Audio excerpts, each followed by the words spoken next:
which is an amazing, forgive me, I'm jumping all around. Um,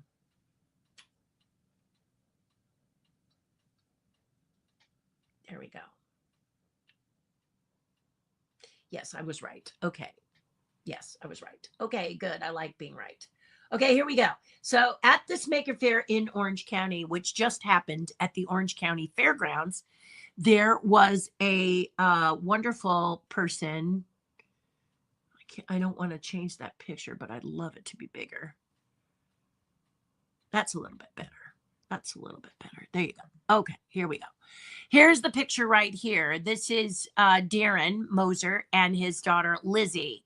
Darren is a maker, just like I said, and he created this amazing giant puppet. In fact, I'm going to turn my phone, beep, and you can see him better. Look at that amazing puppet right there. This is his creation. This is the 5th generation of this beautiful Star Wars, which he loves. He's pointed out he loves it. And it is a puppet. He actually works it Bunraku style, which means that he is in blacks when he wears this character. He has 2 cameras on the back that let him see through the face and through the chest. And he operates the hands open and close.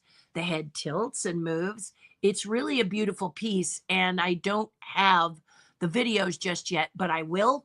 And there's a video I think that Frank took, I don't know, of him speaking to me because of my history as a puppeteer. We hit it off pretty well and discussed this amazing puppet. So this is, like Zilla, because it's 3D printed, it's foam sculpted. He actually put together the components to make it move, walk, and it's only 35 pounds. So the skeleton is like PVC. And then what he did to make it look metal is incredible. So if you look at it really closely, doesn't it look like metal? Yes, the head is 3D printed. It's just amazing. I'm not going to give you all his secrets, but it's great. And then his daughter Lizzie, right here, she has a radio control in her hands. You can see it. This is what most of you are used to when you see these robots running around, like the little black robot from the Stormtrooper world. She was having that run around with another little robot on top of it. And then she operated the robot and also operated this little black robot as she drove it around. One of the things about being at a maker fair is you've got to look down because there's creatures crawling. There was a Yoda, from Mandalorian, someone had built, but it was only this big and it's walking around. So you don't want to kick the poor thing if you're looking ahead of you. So at a maker fair, you always look down, watch the floor, maybe do a little shuffle with your feet. And then you can see some of the booths and things where they offer tools. They offer all kinds of tools, all kinds of training. Like I said about the wings, that was a really fun, interesting workshop. And then of course you can see Lizzie and Darren do their robot bit. I don't know if they will be at the one in the Bay Area on Maury Island, but there'll be plenty to see. And so it is a great fair. And let me get to the point. I will be speaking there along with my colleague, Frank, about working with Imagineer and being a maker. One of the things I pointed out was that makers are extremely impatient. They're like the kid in the backseat of the car going, are we there yet? Are we there yet? Are we there yet? We are currently working on a project which we will show at the Maker Fair, and I have shown on my Patreon page. And if you're interested in watching those Patreons privately, they are behind the paywall, $5 a month. Makes you a Patreon, and you can join Terri's tribe. Here's how you do it. You go to patreon.com/Terri Hardin, and for as little as $5 a month, you can be a part of a group that is so amazing. I can't even tell you. And it really doesn't have everything to do with me. It has everything to do with you. We talk about Disney, of course, but we also talk Star Wars, as I've done here. We also talk of the things I'm doing and developing. And we you get to see me work And anything that I can share with you, there are some things that I can't share with you, but there are some things I can share with you, like the amazing Mushu. I think you guys got to see that I'm working on the amazing Mushu for a gallery in Simi Valley, the Lewis Galleries. And if I cut to camera 3, here we are. Oh, you see a great thing of my bottle of water that says, "Drink, Terry." Good deal. Want to put it somewhere that it's not, it's a big bottle, so it kind of wants to take up space. But here I can show you Mushu right here. He is about, well, with wings, he's going to be 15 inches tall. But you can see here that I have him, I've started him, and he's got his mouth open, his arms are up. I've kind of exaggerated this. This looks a little thin. If you're looking at this and going, "Gosh, Terry, that looks thin," this is just covering the wire here that we've done with him here. But I can work on him. You know, I can put some clay on him and show you. Also, the face. If I turn him to face him, this is the face. If I want to work on the face, I can simply take the head off. Ah! And put the head back on. So a lot of people get a little bit like freaked out. So if I think I want to turn his head or anything, I can, but basically it fits when I'm there. There we go. It's back on. There he goes. No harm. That allows me to look close and sculpt the face, which I probably will cherry out today. Cherry out this arm. Why is his arms up like this? Why is his body? I've kind of played with the body. I'm not so sure that I like the body. I may bend it again. And if I want to bend it, like let's say I don't like the way that this body looks, I simply bend it, bend it, bend it, and go until I'm happy. Okay. So you see here how the attitude of his body looks a little more fun. If I push here, come here, and do this here, and then he's this way. So see the silhouette, it looks like it's a lot more angry. This silhouette looks like he's a lot more proud. And then we bring the way this back here like that, and then it's a nice profile. So I will often, you know, bend, and there's a chunk here.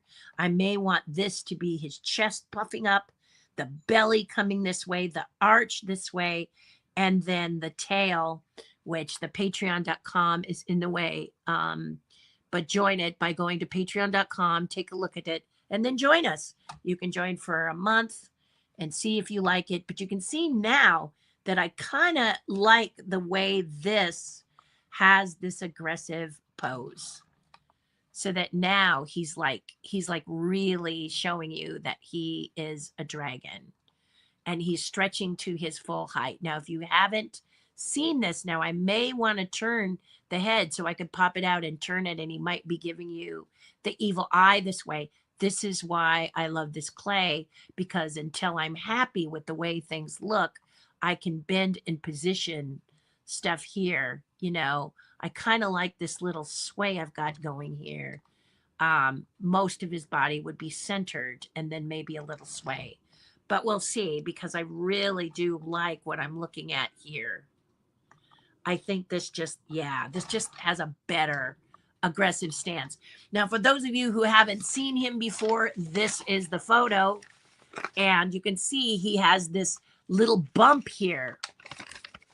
But the idea when you are creating a character yourself, especially a one of a kind, is you don't necessarily want to copy the movie. You want to just get the attitude. And so he's got the gritted teeth here and the eyes here. He needs ears. He needs ears. And then he has his arms up, and you can see that I've kind of exaggerated the arms. I may bring them down a little bit. And if I do, that's a simple fix as well. It's a matter of simply taking this wire here, which I will bend and show you by putting it in front, and cutting it to the length that makes me happy. So that is an easy fix. But then these are the arms that will be holding it. And that's how a sculpture works. One of the fun things about working in clay is that I just bend him until I'm happy. I did that on a channel where I took a knife and I just, originally his mouth was closed and I opened it. I went like this and I took a knife and sliced it. It kind of traumatized a few people, but this is the way I work all the time. Right, Bubba? Yeah, he's a good guy. There we go. Okay. So that kind of helps you with Mushu to see in this picture, you can see that I have this arm exaggerated, but this might be a bit too far from his head. So I might want to contain it just a little bit more so that it looks good. And all I would do would be peel this clay off, snip it, and make it the size that I want. Just cut it. So like if I said to myself, if I looked at this picture here and I said, I just want the elbows, ears are about here, right? You see how his ears are here off his head. So I'll probably cherry out the head, make the ears first, and then cut the arms down. And then I'm going to make the big kite. And it is a one of a kind that will be for sale and available at the gallery in the Lewis Galleries in Simi Valley in December, just in time for Christmas. I'm just making one, so I might make something little to go along for those of you who don't want to do a one of a kind. But I'm already liking the attitude of him. If I raise it, you can see that the attitude is so much nicer. I'm loving it a million times better. I've also exaggerated the tail. I've made the tail much longer than what he has. In animation, they make it long, short, because he's one of these kind of dragons. But I did this because this will help support the wings that I'm going to be doing. And the wings will be done out of fun foam, so it has that kite-like feel. In one of a kinds, you can play with all of that, and that's what makes it super, super fun. But as I said before, we are going to talk about Jaws and the Academy Theater. Woo-hoo! What a great exhibit. I'm a member of the Academy uh, Museum, and I have been a member since it was a gleam in their eye. And it's a very, very exciting thing for me to be a part of. I'm honored. My husband and I are both a part of it. We're about to renew, actually. But I'm just clearing a few things off my table. But the cool thing is that the Academy Theater is doing Jaws. And in the beginning, you saw that picture where I was humming that lovely tune. Thank you, John Williams. And this dun dun dun dun dun dun dun dun. Back in the day, and for those of you who were not born at that time to see it, we were. And the movie was exciting and thrilling. And now the exhibit is really thrilling because if you have Disney Plus, they have an amazing documentary where everyone talks about the challenges that Steven Spielberg had, including a near nervous breakdown because of the stress of making such a movie on the ocean, emphasizing the ocean. And you can hear bits and parts of this at the exhibit, which opens today. So we had a couple of, I think it opened today or it opened on Sunday. Might have opened yesterday. But the fact of the matter is they had 2 special showings for Academy members and you signed up. We went Friday and it was beautiful. There weren't a lot of people there. It became a really nice, fun thing for my husband and I to do. We ate at Fanny's. That's a lovely restaurant that is right attached to the Academy Theater. And most of the time it's very hard to get into. At least this has been my experience. But it was easy to get into because it was Friday and there was very few people around. And we walked through the exhibit as though it was almost our own. So this was super exciting to have on a Friday. This is one of the nice things about being semi-retired. My husband retired, me semi-retired, which means I'm still working. I'm still doing one-of-a-kind projects, as you see there. Still working on the Rolly Crump chess set. I'm working on the pawn right now. And if you're saying, what is that? Stay tuned. I'll show it to you. Not today, but at another time. Also, it was just fabulous. It was just fabulous. And I saw in a display case a patch saying Amityville Police, which I would love to have because I collect patches, right? But it had the badge next to it. And for those of you who are real aficionados of Jaws, this might be something you want to invest in. It's a box that looks like a VHS cassette, which it's not. But it has on one side inside the box the actual patch, which honestly I would have taken and sewn on a jacket.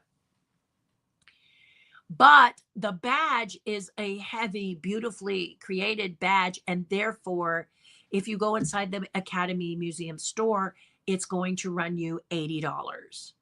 If you're a member, you get a % off, but that's still very expensive for someone who only wants the patch. Me. Also, you're trying to decide between what you really want, and I'm in the middle of like purging. This is what happens when you're 68. You kind of talk about things that need to go to other collectors and move on, right? That I'm not, yeah, okay, cool. All right, cool. Yeah, okay, whatever. That you do these uh I lost my train of thought, but I will get it back. They had these wonderful books. They had The Art of Jaws, which I would have loved to have seen The Art of Jaws because it's brilliant. But a lot of these things are costly, like $60, $75 for these things. So I decided to get the behind the scenes book. I felt it was kind of a one-stop thing for me. I love books and I have to watch I have to watch out for my addiction because I love books. And anytime I get in the vicinity of a book, I'm like, yes, that one looks good. That one looks good. That one looks good. And when they start to stack on your floor because you have no more book space, well, it's time to kind of rethink your situation. And I do. I love these books. I love the books, Teshon's books. I love all these books. So I have to make sure that it's something I really, really, really want. And I wanted this Jaws book, which was $75. Yes, I got a bit of a discount, but I also got a book on Ghostbusters, which has me all through it. Not pictures, but my comments. And I will show you that at another time because I'm out in my studio and I forgot it. If I have to bring it, show it off to you, but I'll show it off to you the next broadcast, which will be next Monday. So the Jaws exhibit, that's some of the fun when you go into the Academy at the Academy store, and there's all kinds of things you can buy, not just Jaws. Jaws is featured, but it is definitely not the only thing. There is Miyazaki in there. There is Kubrick in there. There is Ghostbusters, as I mentioned, just amazing stuff. So if you're on a budget and you want to limit your investment, be careful because there's lots of delicious stuff in the Academy store. But we went and toured Jaws. Like I said, it felt like we were there on our own. You were not limited to only Jaws. You could go and see the Barbie exhibit. You could go and see the other exhibits on the other floors. You were not limited to Jaws, but Jaws was giving you this special preview viewing. And so I have a few shots. I didn't want to spoil it for you. I wanted you to be able to see some of the fun of from Jaws without spoiling it to you, but wetting your whistle a bit so that you could get excited. So, of course, you saw the first picture. You can sit in a certain position, and then Lindsay then came home and did this picture that I showed you at the beginning with me fishing in the front of the Jaws boat, which I thought was lots of fun. But that is just some AI doctoring, which he loves to play with, and there's others there that he's done. But let's talk about Jaws. So one of my favorite sequences is this one. This sequence, of course, is them filming the I didn't hit the button. Here I am. Hi. This is them filming the great room stretching sequences, I like to say. And although it's a little bit hard to see here, I thought of that. So here is the actor Roy Scheider as and they are filming, all the people around are filming the sequence when the boy gets attacked and the room stretches for Roy as the Sheriff Brody. So you can recreate this for yourself, not this particular angle, but you can create this for yourself when you're at the exhibit at the Academy. And that's all I'm going to say. Then we go into some of the things of the exhibit that fascinated yours truly, Terri Hardin, in which here is the artist who actually drew, among other things, he was the designer of a lot of stuff, but here he is recreating in this spot, he's recreating the shark on this chalkboard for the Academy. So I shot a couple of shots because I wanted to catch his smile as he turned and smiled for the camera. Very happy. Now, is it fuzzy? A little bit, but that's so you'll go and see it. So there he is doing his drawing. And then I think I have one where he's actually drawing, but you can't see it that well. But anyway, here is the chalkboard that, you know, Quint scratches and makes everybody's ears hurt. So there's that. A National Geographic that I think I have. So that's why I took that picture. I also love storyboards. I mean, and schematic drawings. So this is the fin. Various fins were used in the film, but here is a here is the how the fin mechanism actually worked. The beer can, which is very popular with people. However, my husband wished they had the styrofoam cup in the exhibit, which they did not have. So I told him I ought to sculpt him a styrofoam cup because he really is fascinated with the styrofoam cup that Richard Dreyfuss as Hooper crushes. And it's such a funny scene, as you know. These are some things that the prop guy and art director had to come, I think not the art director, but the props person had to come up with. You guys can read all about them. That's why I'm not naming them. Buoys. I'm not even going to come in close on this because you need to see it later. Here is a working drawing. I always love the working drawings as an artist. This is the stuff I go for. I thought this was cool because I'm a puppet person. This looks like a hand puppet. It was not, but to me, it looks like a hand puppet. So I definitely took a picture of that. This is what makes one of the things that helped the shark to work.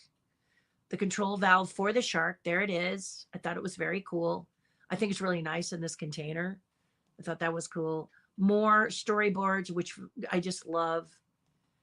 And then this is really special to me. This is Greg Nicotero, one of the amazing creators and owners of K&B. I worked with Greg for a long, long time, and many of you may know Greg Nicotero as the director of The Walking Dead.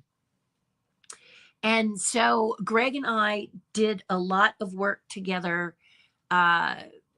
We did Men in Black together. We did Wild America together. I sculpted some chairs for him for a flying sub that he collected because he loves Voyage to the Bottom of the Sea and stuff like that. But he's a big aficionado of Jaws. He eats, drinks, and breathes Jaws. And when he's not, he's thinking zombies, in my opinion. He's a lovely person, just a sweetheart. And here he is as a young man with, I believe they're his brothers, maybe cousins, but there's a picture of him standing next to the shark during an exhibit. And I thought you should see that. And then he and his company, K&B, which stood for Kurtzman, Nicotero, and Berger. I'm not sure it still does because Kurtzman went back east, but I'm sure it still probably does because they were friends. You know how three of you collaborate and you're buddies? Well, Kurtzman was an amazing writer. Howard Berger, just a real good facilitator. And then Greg, he and Greg, visionaries creating things.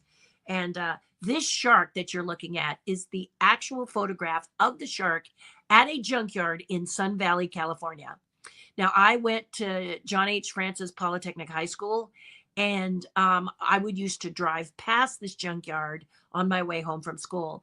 Then in college, I would drive past this junkyard to get to my college. So I saw this shark hanging on a spike, like not like a spike like you harpoon, but poles that they put the shark on, and it started to deteriorate. Well, rumors started happening that it was the actual shark that was from Steven Spielberg's Jaws movie.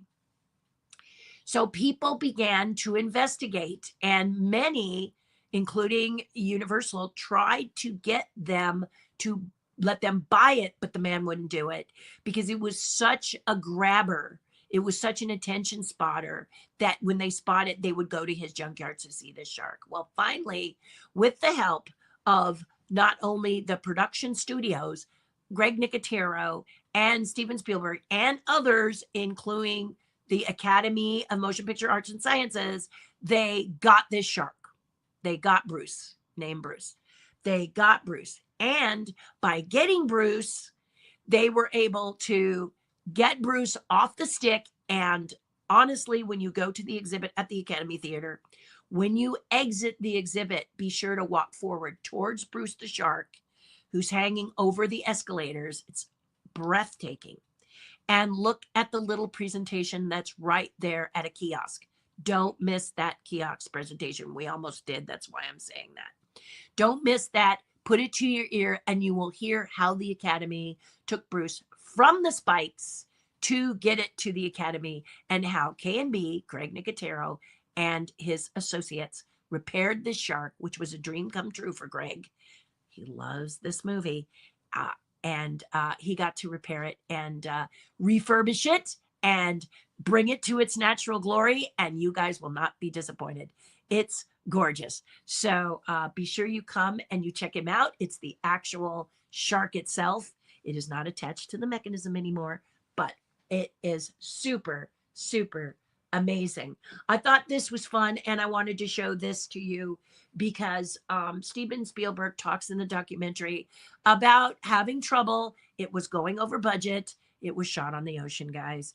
Anytime you shoot something on the ocean, you're asking for challenges. And this was an early movie for Steven.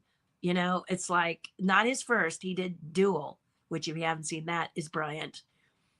Student film, I believe. But anyway, Jaws, he just wanted to, he got in there, and bless him, you know, when you're young and crazy, you just go for stuff. And this is what's so beautiful. And they came together, but he said it almost caused him a nervous breakdown because the stress factor of the shark constantly breaking down, et cetera, et cetera, et cetera. But here's the win. When somebody tells you what you're doing or what you're thinking about is absolutely crazy, you're onto something. If people laugh at you, if they tease you about your design or your concept or your thought, remember the pet rock, everyone. I'm just saying. And if you don't know what the pet rock is, Google it. Big, big, big seller. And it is a rock in a pet case. So just remember that in your brain when everyone is laughing at you, teasing you, giving you trouble, because this could be the result. Here, coming from the producers, after just 3 days, a wonderful congratulations note to Steven for a job well done, because over $7 million in just 3 days. So like I said, guys, if you build it, they will come, quoting another movie. This is special to me because it's a Chuck Jones, and as many of you know, I'm very, very involved with Chuck Jones Red Dot auction, which supports the Center for Creativity that Chuck Jones has created. And so there I am helping that charity. This was really fun. This is a Martha's Vineyard ticket stub for all the people from Martha's Vineyard and surrounding islands like Nantucket, Martha's Vineyard, where they filmed Jaws, and they invited people of the town to play extras in the movie and to be, anyway, you're going to see all of that when you go. I thought this was cute, obviously, because I'm a Muppet person. So I thought this was cute and thought you could see that. It's very sweet. And then this playing with AI from my husband. So that's not at the place, but that's how you saw the Jaws picture. I just wanted to give you a taste of it because I don't want to spoil it for you. It is an incredible exhibit. And on the 25th, they're having, they might have had one on for the members on Saturday, but I was speaking at the Maker Faire, so I couldn't go. But the deal is that I think on the 25th, they're having a very special Jaws celebration at the Academy Theater. I believe it's sold out, but that's no reason for you not to go in and around and see this exhibit, especially if you love Jaws. And when you're there, please consider Fanny's, because Fanny's is a lovely restaurant. We had a beautiful meal. It was a nice, quiet kickback time for us. I won't guarantee it will be that at Fanny's if you go on the weekend, because it's a very, very busy restaurant. It's a lovely restaurant. The food is delicious. And for Lindsay and I, we actually sort of spent a lot of time. We had an 11 o'clock appointment and we were a bit late. A lot of construction on the streets. So we were a little bit late getting to the exhibit, but because the exhibit times were 10 o'clock, 11 o'clock, 12 o'clock, it meant that you had that hour to walk in. And quite frankly, when you're a member, they would have probably admitted us at 12 o'clock if we had run into a snafu or we were late. But the bottom line was 11 o'clock was perfect. It was as though we were by ourselves.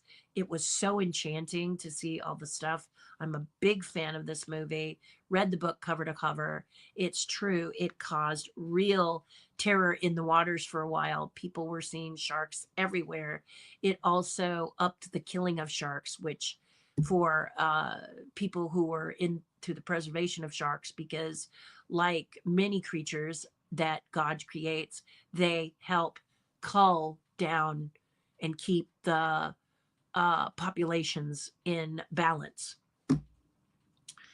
And so sharks do a lot of good, and they are usually peaceful creatures, except for there are those that have been discovered are a little more aggressive than others. The great white is very, very celebrated as a real vicious animal because it's so big and it's so giant. And if it did take a bite out of you, it would do some serious damage because they are 20, 25 feet long. Many of them, they're not little sharks. But there's a shark that I've been reading about and been watching called the bullnose shark, which apparently is really aggressive. And they used to not be in Pacific waters, but they have been discovered in Pacific waters, and many of the attacks have been linked to them. They're a shorter shark, but apparently a little bit more of an aggressive shark. Doesn't mean that if you see a shark that it's going to bite you, but personally you want to be observant of it. And there's another documentary on surfing that is led by, is it Chris Evans, the one that played Thor? He shows a video on his talk, again on Disney Plus documentary, where a very good friend of his who surfs was in a surfing competition, and you can see a shark following him under the water as he surfs this giant wave.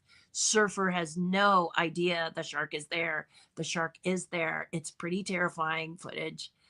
It's amazing footage. And the guy, he was fine.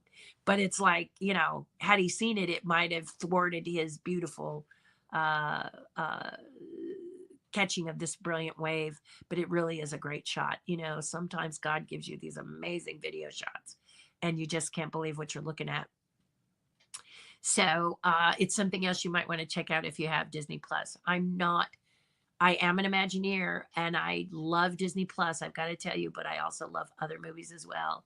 And one of those is Jaws, because I also was in film for a long time as a puppeteer, Ghostbusters, Men in Black. And I'm very, very excited about this book, which I will eventually show you, where I'm all through it with a lot of other Ghostbusters people. And if you watch the credits of Ghostbusters, you will not see my name.